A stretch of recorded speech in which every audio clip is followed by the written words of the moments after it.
agradecer a todas las personas que han hecho posible que se lleve a cabo esta jornada. En primer lugar, al Ayuntamiento de Valencia, al Plan Municipal de Drogodependencias, que como siempre nos ha ofrecido su colaboración, nos ha brindado este espacio en el que poder intercambiar conocimiento, experiencia, dudas. Agradecer a su concejala de Sanidad, Salud y Deporte. También gracias a la cobertura de la Administración, que ha ido dando cobertura a esas necesidades detectadas por aquellas organizaciones.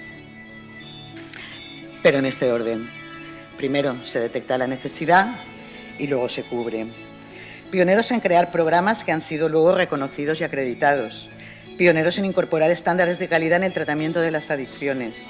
Pioneros en tratar nuevos perfiles. Pioneros en incorporar la perspectiva de género en nuestros programas. Pioneros en trabajar en red, porque sabemos que la unión hace la fuerza y que solo trabajando unidos se puede trabajar bien. La adolescencia es uno de esos campos en los que hay que trabajar.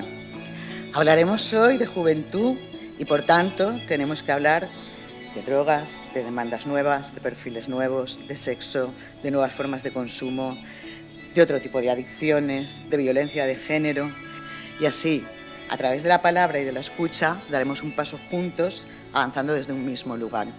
Eso es UNAT, intentamos que las entidades participen y las entidades son las que defienden y acompañan a las personas con problemas de drogas. Para UNAT es muy importante este tipo de jornadas, las venimos haciendo por distintos territorios.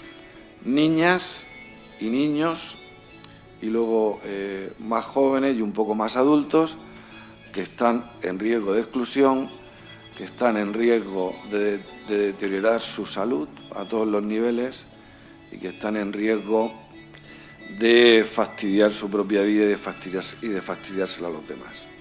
Esta jornada que inauguramos, Adicciones y Juventud, tendencias actuales y nuevos riesgos, está organizada, como decía, por la Unión de Asociación y Entidades de Atención al Drogodependiente, que agrupa a más de 250 organizaciones. El objetivo fundamental es posibilitar un punto de encuentro en la ciudad de Valencia, donde debatir, intercambiar conocimientos y promover experiencias de buenas prácticas sobre las adicciones desarrolladas en la población joven, nuevas formas de consumo y riesgo asociado, adicciones y violencia de género, adicciones y juego online.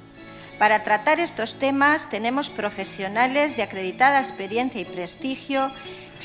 Como la práctica tiene cada vez más importancia, por eso desde el Plan Municipal de Drogodependencias de la Concejalía de Sanidad seguiremos colaborando con todas las asociaciones y colectivos ciudadanos para entre todos contribuir a la prevención de las adicciones y a la promoción de la salud en la ciudadanía.